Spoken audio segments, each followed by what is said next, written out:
Pagdating sa mga running essentials, isa ako sa mga naghahanap talaga ng mura.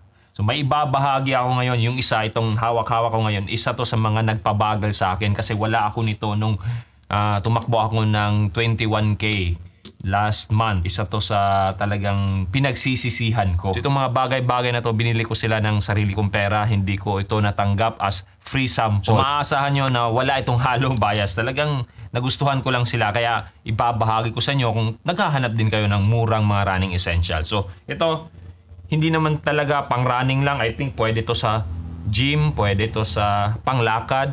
Napakasimple lang. Maganda yung tela, tapos yung cut naman, maganda yung fit. So, Vadima. I think nakikita nyo to sa ilang mga content creator na napopromote to. Maganda yung fit.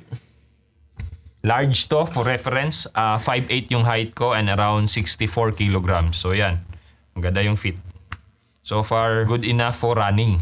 Para sa akin, good enough na to. Actually, yung isa, binigay ko sa tatay ko. Pero bibili pa ako kasi yun nga, mura siya. Around 100 pesos ko lang siya nabili. So sa dalawa, around 200 plus lang kasama shipping. Actually, napakaliit lang din ng shipping. Ito namang isa, ganun din yung brand. Running shorts naman to. Vadima rin. Ayan. So far, good enough na rin siya pang takbo. So ang size nito is extra large. Tapos may kasama na siyang cycling. So sa halagang 130, I think good enough na talaga siya pang running. Hindi na ako hindi ko pinagsisisihan na nabili to. Pero yung pinakamahalaga talaga dito, yung binahagi ko na sinabi ko na wala ako nito nung tumakbo ako ng 21K na talagang isa sa mga rason kung bakit nagbagal ako dun sa around siguro mga 8 to 10 kilometers tapos pabalik. Kasi wala akong ilaw. So, bumili ako ng napakamura lang din. Below 100 lang to. Smiling Shark na COB. Light. Ayan. Pwede siyang i-clip. Ayan. Pwede siyang i-clip dyan. Or, ang plano ko is dito ko i-clip sa aking running belt. Pero pwede rin naman dito. Pwede rin naman i-clip dito. Pero, syempre, medyo awkward tingnan. Kasi, ganon yung posisyon niya. Hindi horizontal, pa-vertical siya. So, dito na lang. Lalagay ko lang dito. So far, ang nagustuhan ko dito is, yun nga, napakamura niya. 90 plus lang. 96 nung binili ko. So, dalawa yung binili ko. Ito.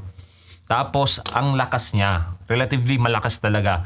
Given its size, napakaliit lang. 400 mAh yung battery niya. Tapos, ito, ang kanyang modes. Ito yung high. Ayan, napakalakas niyan. Tingnan natin sa likod, diba?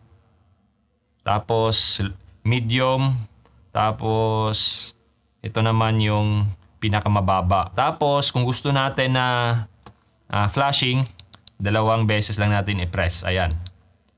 Tapos tinest ko kanina, mahigit 2 oras na hindi pa siya nauubos sa medium na settings. Ito, tinest ko sa pinaka-lowest na brightness, magtatatlong oras na hindi pa nauubos. So, I think good enough na siya para sa 21K.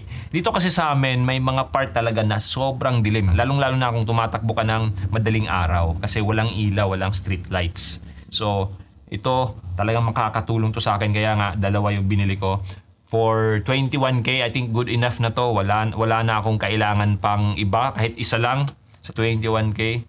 Kasi yun nga, tinest ko mahigit 2 oras, hindi pa nauubos. So, roughly naman sa 21K, wala pang 2 oras na tatapos na ako. So, ito, good enough na. Ang brand niya is Smiling Shark.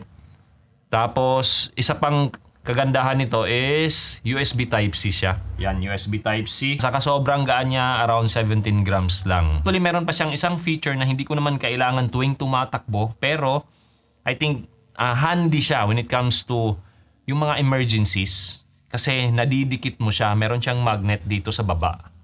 Ayan.